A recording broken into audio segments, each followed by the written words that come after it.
Recording. Hi, everybody. We're just gonna wait a couple of more minutes.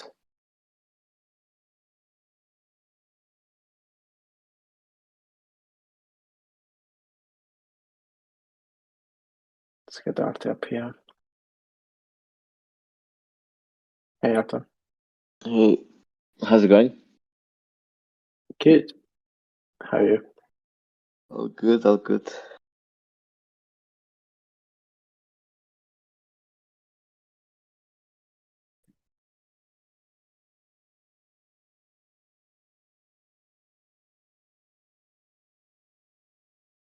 I see in the audience our Chief Support Officer, Mr. Alonso. Thank you.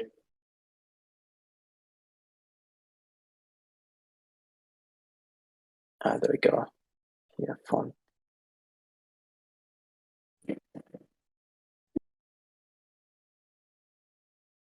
Hello.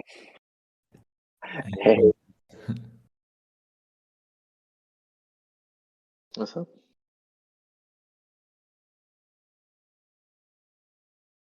Let's maybe kick off already.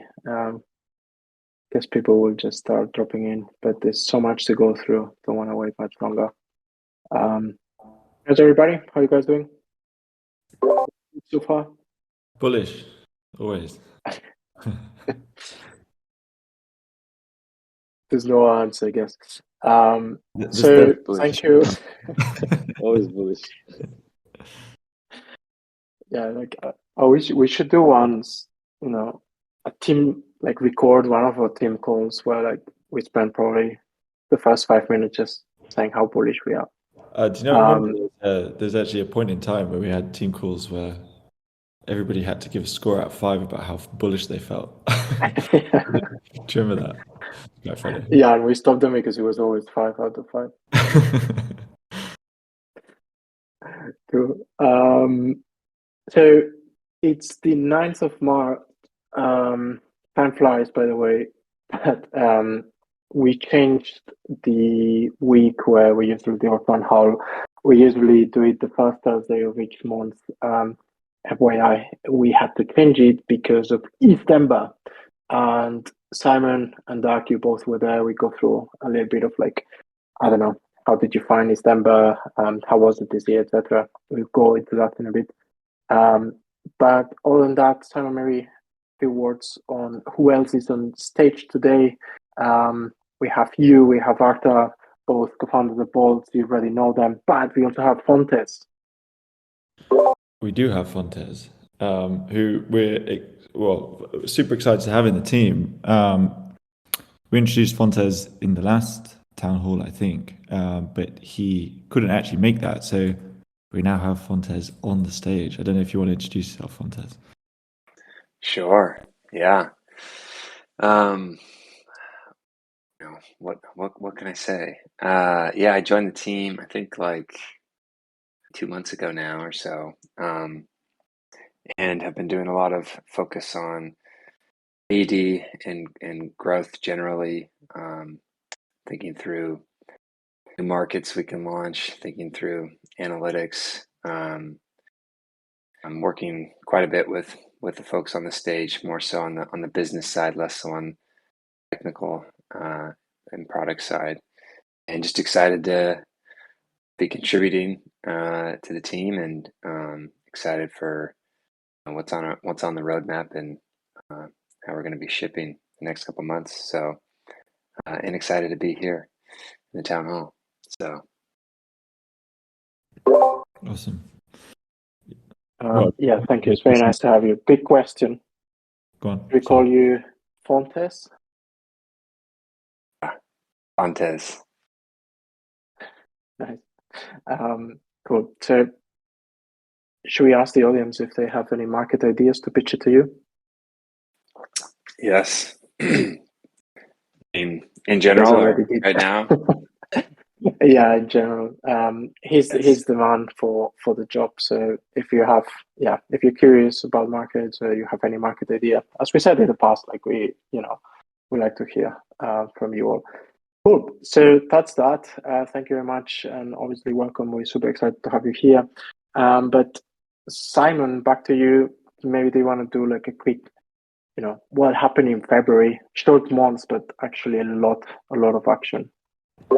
Yeah, it's kind of crazy actually. And actually, I was just looking back at my notes. Obviously, the last town hall was off the back of January. January was quite quiet. There's like 200 million, I think, in aggregate of trading. February is like the opposite of that. I think in total, there's been around 1.5 billion of trading. And we're going to go into some of this in a bit more detail, but there's been loads that's been happening. There's been new markets, so GLP kind of launching. Obviously, Voltz was the man leading that, so that's kind of really cool to have that go live. Obviously, that included the Arbitrum launch, which clearly everybody in the community has been kind of talking about gas for a long time, so it's kind of exciting to take that out of the equation. And then alongside that, there've been the Aave v3 market has gone live both on Arbitrum and on Ethereum mainnet. And what else? There's been a heap of other stuff. There's a heap of stuff that's actually in the pipeline that we're excited to talk about towards the end of the town hall. ETH Denver as well. There's just so much going on. It's kind of crazy actually. But all of that translates into growth and trading opportunities for people on the protocol. And yeah, that's definitely reflected in the numbers. Yeah, totally. And I would say among all the things that you've mentioned, it's just funny, like February is a short month, but really not for us. One of the most exciting things probably is the launch on Arbitrum. Maybe back to you, Fontes, since you kind of had that part of the launch. Yeah, what do you have to say about that? Yeah, it's been exciting just to see the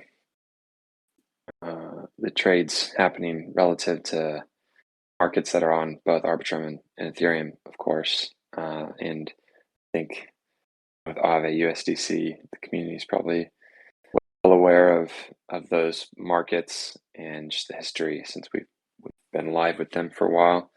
But the GLP one in particular, I think, is quite interesting and has seen a lot of volume.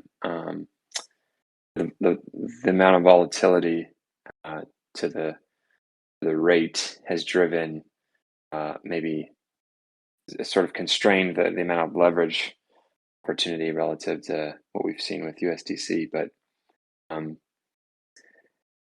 think it was when we launched, it was like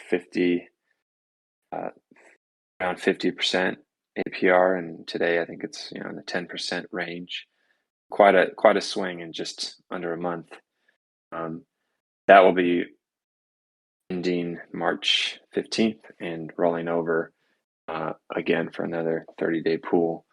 But we've seen it's pretty exciting market to trade and quite a lot of volume being driven there as well.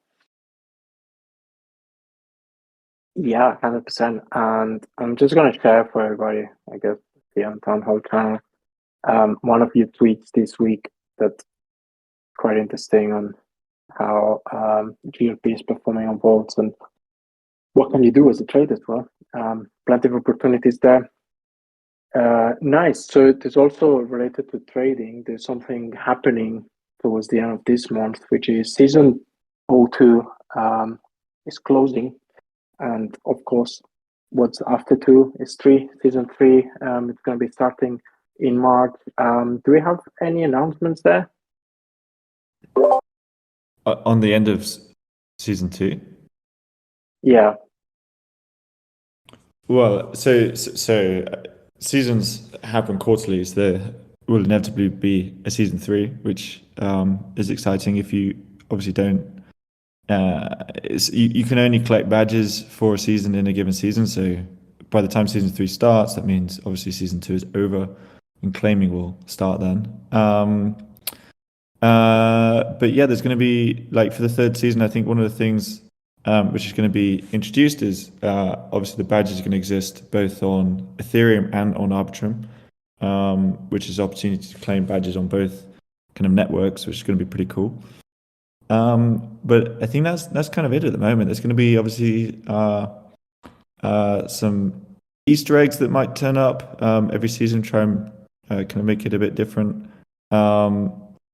Yeah, so it's just like it's one of those things which is quite fun, and I think the general feedback that we get is that people enjoy kind of that gamification of the protocol. Yeah, 100%. I wasn't sure if we were ready to announce it, but you've heard it from Simon. Arbitrum budgets coming for season 3. Yeah, and then maybe just go back to some of the GLP stuff. So it's kind of interesting looking at trading, and obviously we love learning stuff from community, because community are obviously the people who are doing the trading. But as Fontes was saying, there's loads of trading around Aave USDC pools, which is pretty cool to see. The GLP market is just really interesting one to trade because it's so volatile, and that means that obviously I think we put this out in the blog post at the time, but some of the use cases that we see around it is obviously if you're a GLP holder, then you can now use Voltz to fix your kind of GLP yield, which is pretty interesting.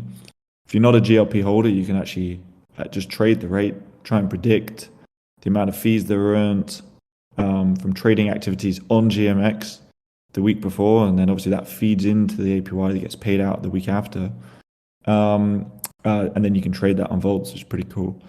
And then the third one actually is something which there's been a few teams that reached out to us about in the past, which is around essentially building ETH structured products. So if you think about staked ETH or STETH or RETH, obviously they produce variable yields. If you could fix that yield, you've got a predictable source of income that you can do something with, like buy some options, for example. And as soon as you start doing that, you are actually effectively actually creating structured products. What's really interesting with GLP is it's paid in ETH. So in order to trade on Voltz, you have to deposit ETH, and therefore, even though it's coming from a different market, i.e. GLP, you are still getting fixed yield in the form of ETH. So particularly if you're a GLP holder, you kind of earn your variable yield from GLP, you sell that into Voltz, and then you convert that into fixed, which gives you a predictable source of income. And what's kind of interesting now is we're getting a few teams reaching out and saying, well, instead of us building ETH structured products on staked ETH, where it might earn 4 to 5%, actually let's build those structured products on GLP, where where it could earn, say, 20%. It's actually 4 times higher. And that's a pretty cool use case, actually, which we're starting to see pop up.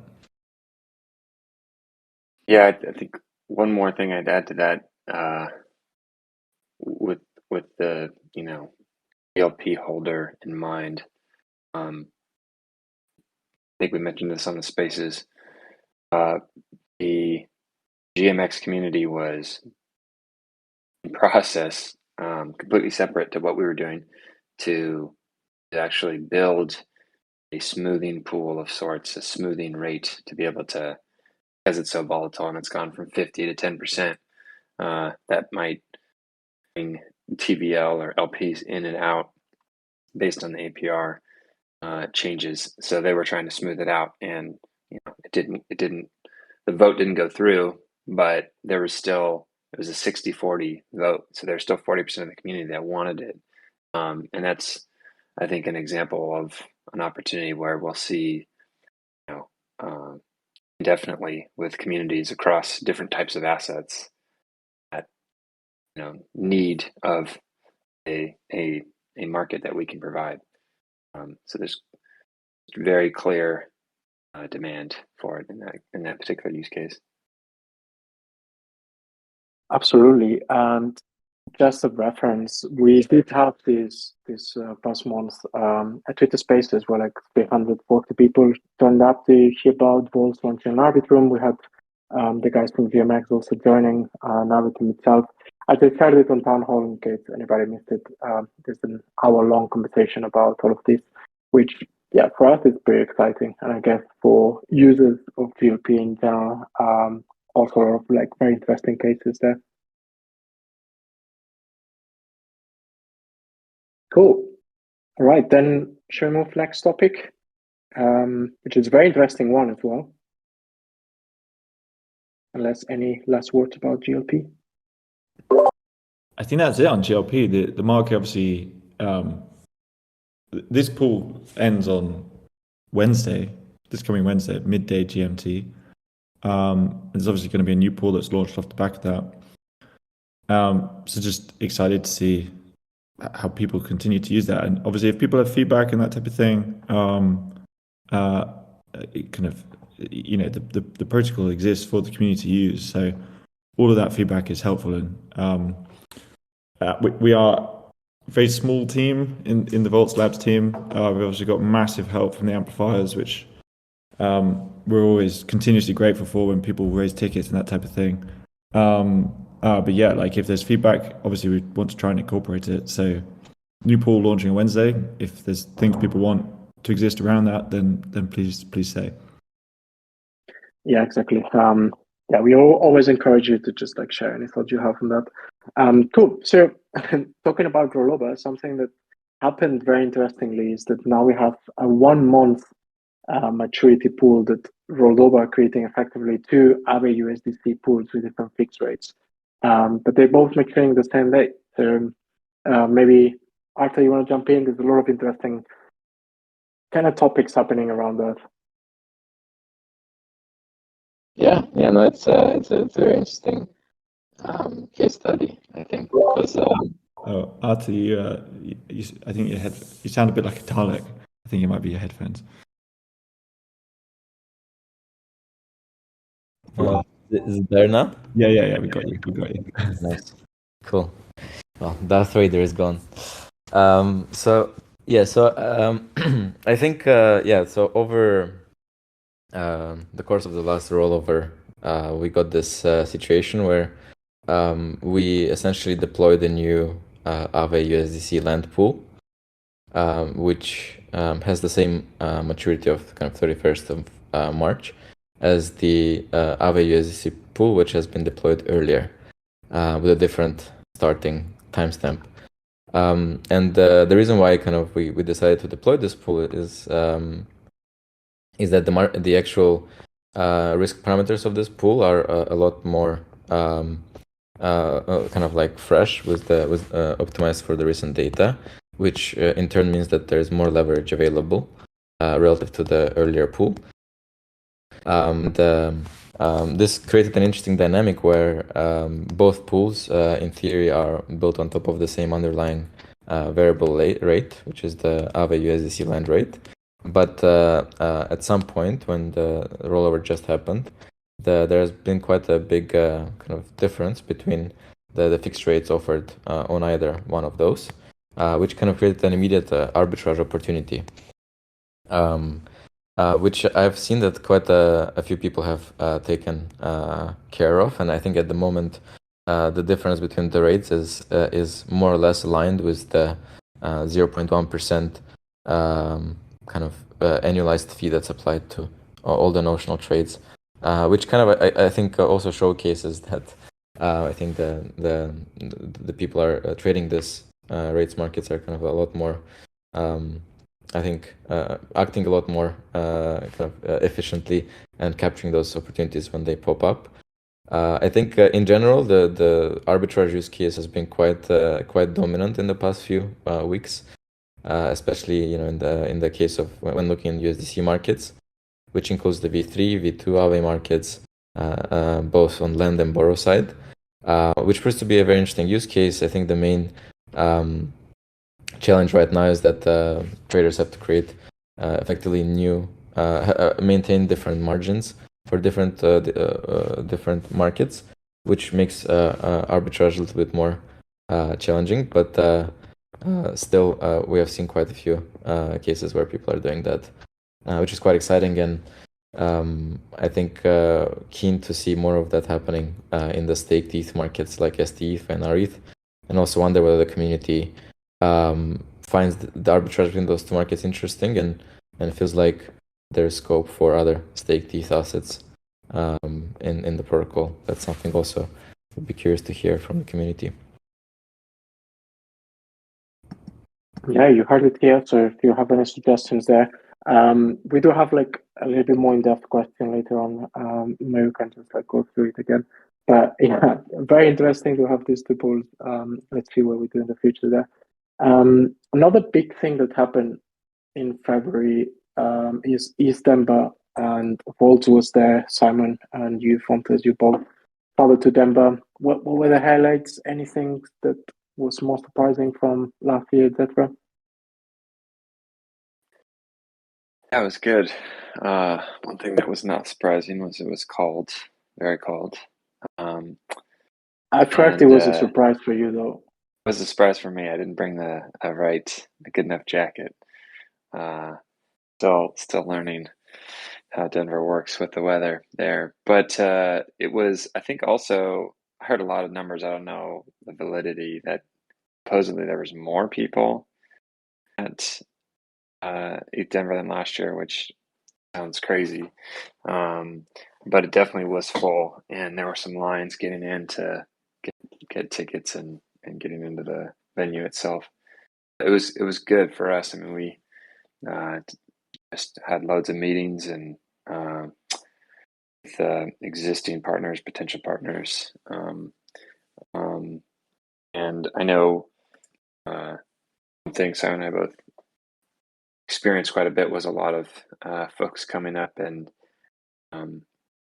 just being excited and talking about Voltz, sort of seeing our swag and being, oh, you're with Voltz, and talking about innovation and just all sorts of folks saying that their team or their friend was showing Voltz to them, and so there's kind of a groundswell, I think, within the larger community of people just beginning to get a sense of Voltz actually does, what it enables, and we felt that a lot in person there.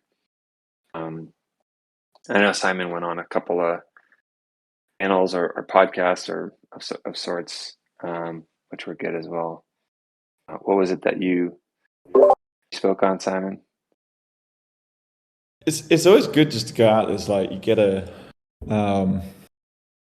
like a sense of what's going on like beyond crypto Twitter, right? Because it's kind of funny. You can just be on CT and it's quite bearish, and then all of a sudden you're in person with everyone who's actually really quite bullish, and there's a lot of people building really cool and interesting things.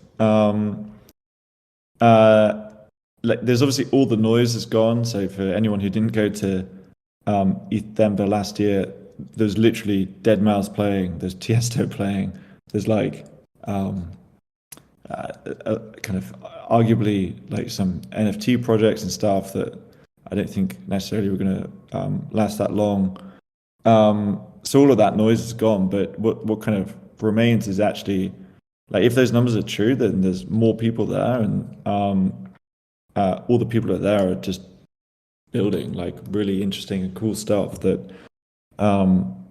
it just shows kind of where the ecosystem is at. If you think about, like, obviously we're in a bear market at the moment. If you think about other bear markets in the past, there's been times where it's just been like there's nothing going on, and you compare that to kind of what's going on right now. There's actually heaps and heaps and heaps of teams building,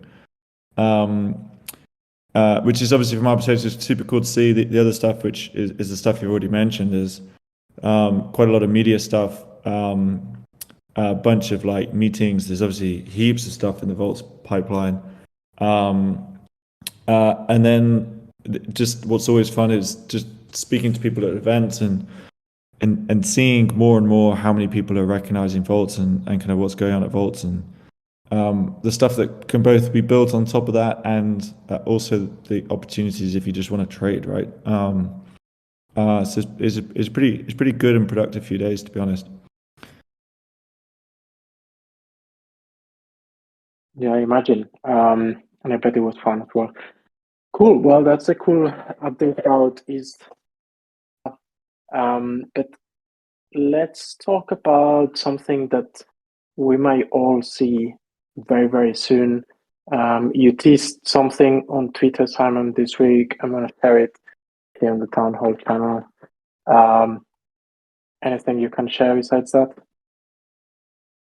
Well, so I'm trying to think. Let's do it this way. What's coming up for Voltz? Yeah. So there's we're as a labs team, we're just phenomenally busy right now. There's some stuff that's going to be released this month, which obviously we started to show some kind of versions of that on Twitter and that type of thing, which is more kind of around the trader experience and just trying to massively improve kind of the app so that people can make better decisions and all this type of stuff. So there's heaps of work going on there. I think there's another like big stream of work around something which is not stuff that we've been sharing externally, but is something that we are going to be sharing at some point this month. And obviously, the community is always going to be the first to know about that. It's we're pretty excited about it. It's a pretty big idea. I think is probably the kind of easiest way to describe it. But yeah, of course, the community is going to be first to know. So that's going to be coming out at some point in the kind of literally the next few weeks, which is going to be pretty exciting. Boom. Won't say more. March, very, very, very, very bullish month for Voltz, that's for sure. Yeah, thank you for that. I just had the tweet that you started the week with. But yeah, keep an eye on what's going to happen around Voltz these next few days and obviously the rest of March. Cool. Shall we move to Q&A or have I missed anything? Let's do Q&A. Sounds good. Let's do Q&A. A lot of really interesting questions. So let's begin with, will there be two networks at once in the third season, East and Arb, or just one?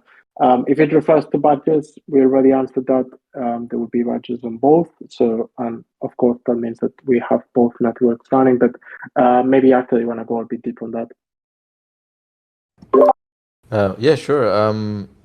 So I guess, that was an expected question from the community.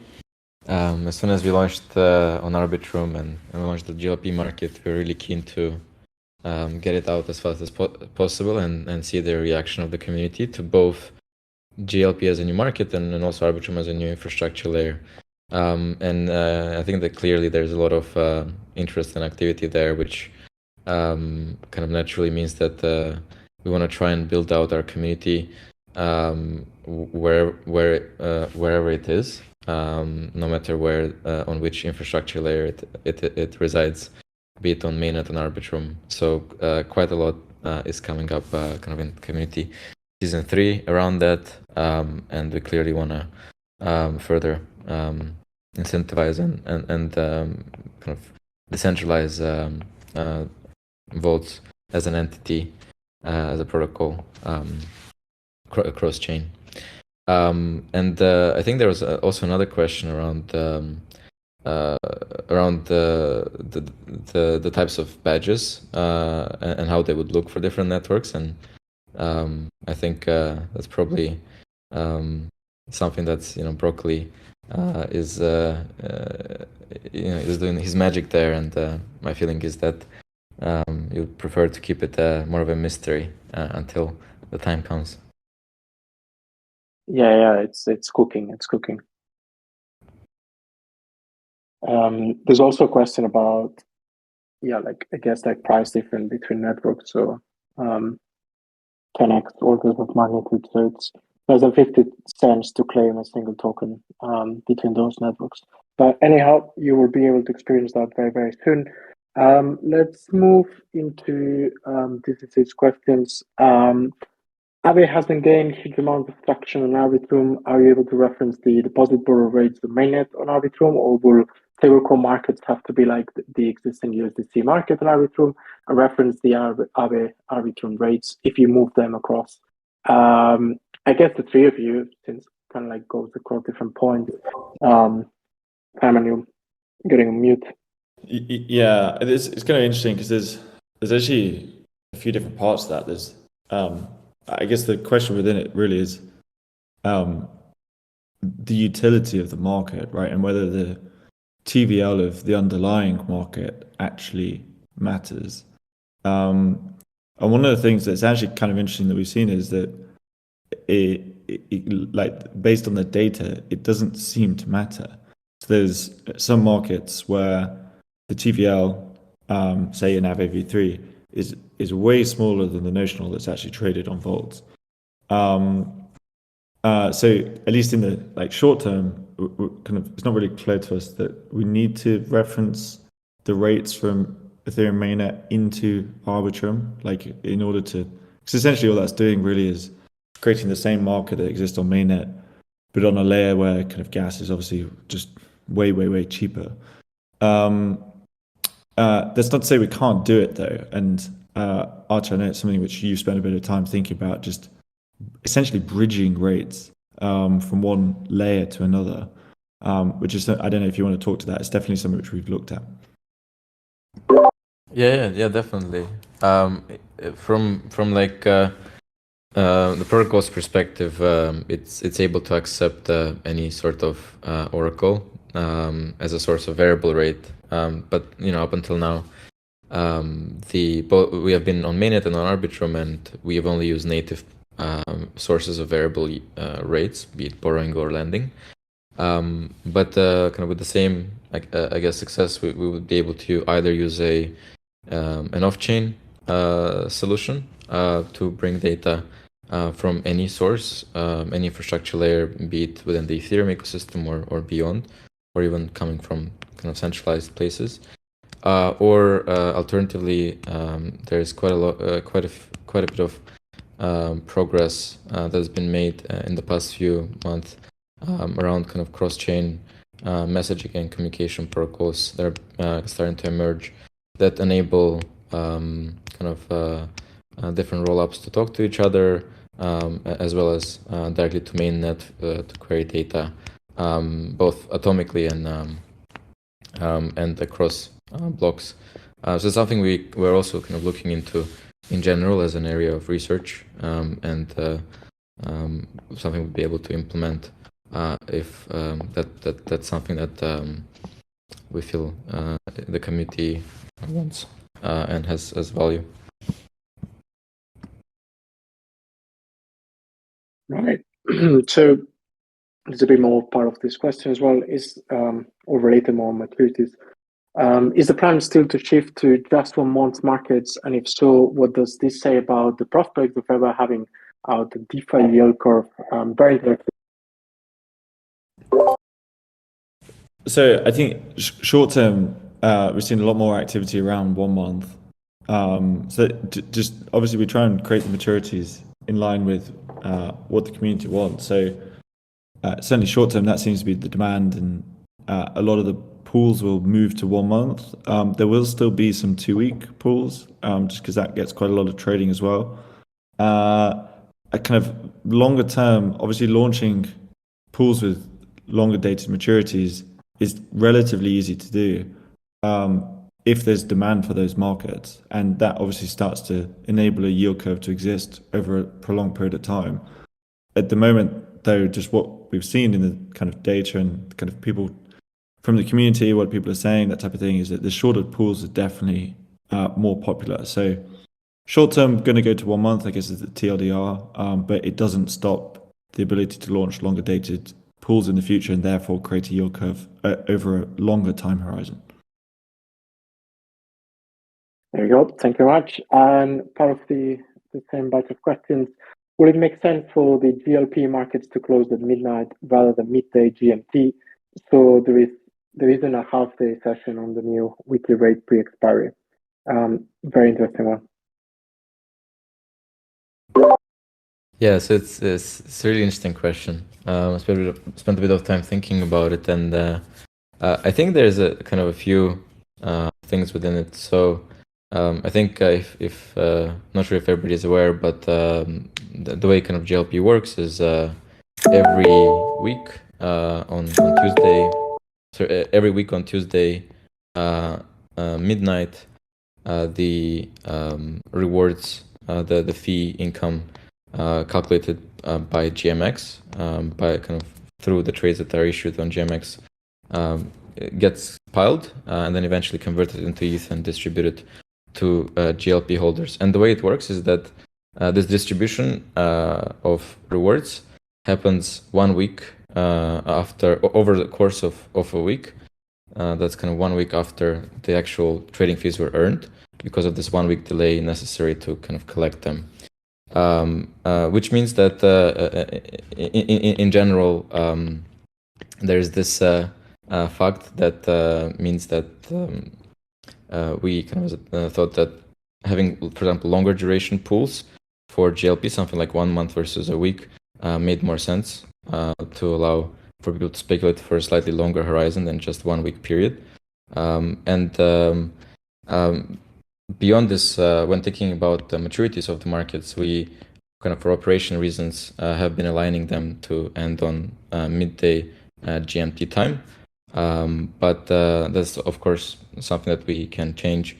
And the GLP example is quite interesting because at the moment, there is around 12 hours worth of variable rate that kind of spills over into the last 12-hour period, which comes from the previous week's GMX income, which is an interesting kind of edge case. I don't know if anybody wants to add to that. I don't think so. I think if there's demand from the community, like obviously the market exists for people that are trading it. So if everybody wants it to end at the point that the GLP rate effectively ends, like i.e. before the new one's published, then there's a relatively easy change. It potentially creates a bit of a nightmare for the labs team trying to roll that over at midnight. But if the demand's there, then obviously we can make that happen. There we go. So yeah, we let the demand dictate that for now. Cool. Let's move into. I hope that answers your questions. Let's move into taxes questions. I don't see on the audience, but this has been recorded FYI for everybody. So I recently noticed an arbitrage opportunity to the fixed rate deviation that occurred in the AVV2 USDC pool, tracking the same interest rate. Fixed rate arbitrage, very exciting, and encourages traders to use Voltz. Who wants to take this one? I think it's like an internal labs battle to see who, like there's a lot of eagerness to answer this question. Well, I thought Fonte was going to do it, but I can answer it.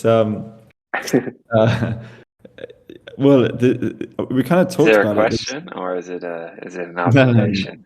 No. There's an observation. We kind of talked about it. It's like it's just that there's two streams. I guess there's like a 3 month and a 1 month on the same market. And when that rolled over, there's all of a sudden the two are ending on the same day, which has created this immediate arb opportunity. But yeah, it's kind of like I don't necessarily know if it's something which will keep happening, but it's kind of interesting to see the way that got traded at the point that arb opportunity kind of arose, if that makes sense.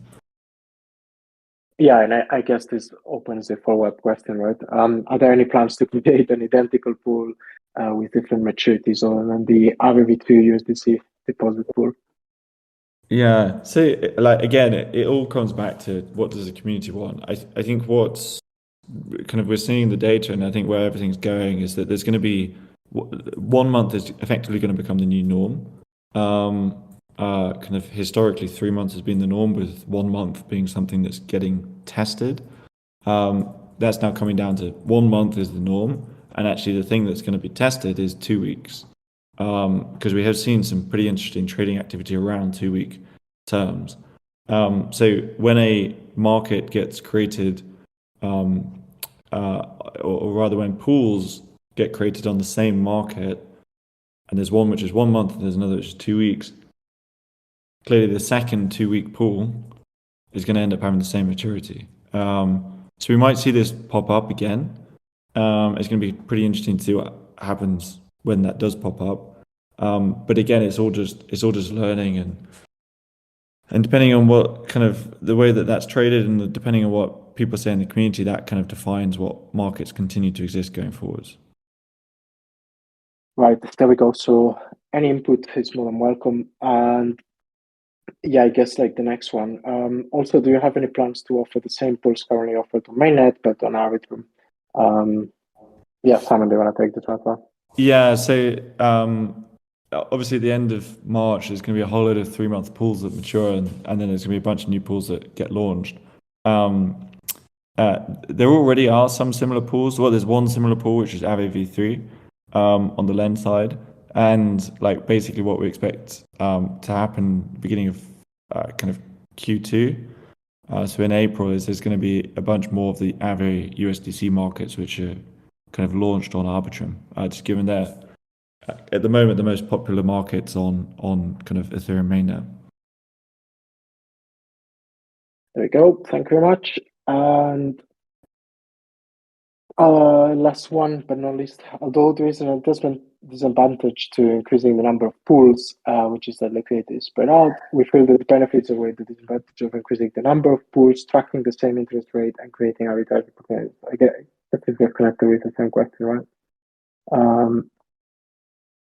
Cool. So let's move to the next one. Are we still early? Those that missed prior 2 seasons, it's actually nearly 3 seasons now that passed, considering the platform was the OG that nobody knew about. I don't know, like, I think in general, crypto, we all early, right? That's all what I can say, really. Yeah, maybe to add to that, there's it's kind of a funny question, but the opportunity for Voltz V1 is to, I think we talked about this in the past, is to frankly become the building block upon which all interest rate swap trading takes place all around the world.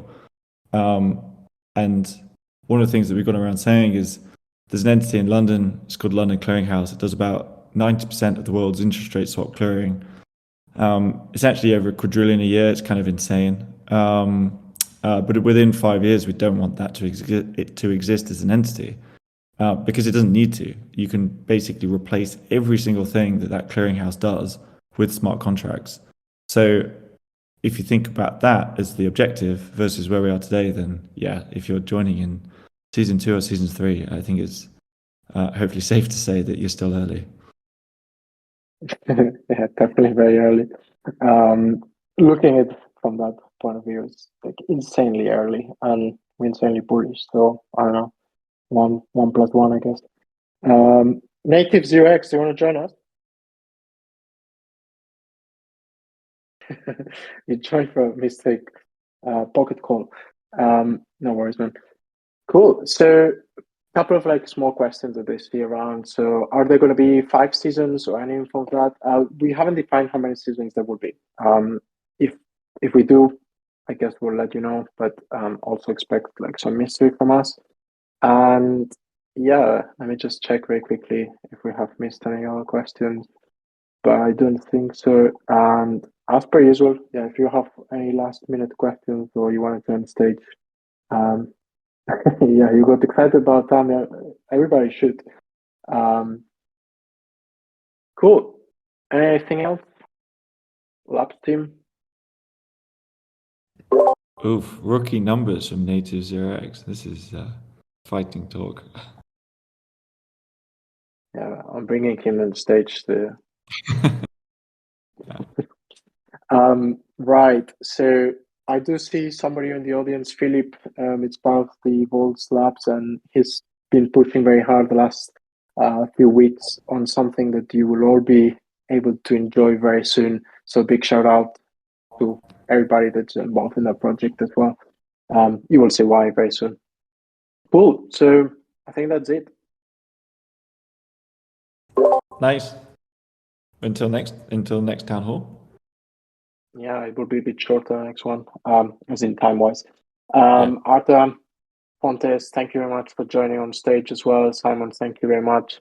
And everybody who came to hear us rambling about IRS and the rookie numbers. Hopefully next time we double it. Triple it. 3x numbers. Everyone. Right. Yeah. Thank you. Bye-bye. Peace.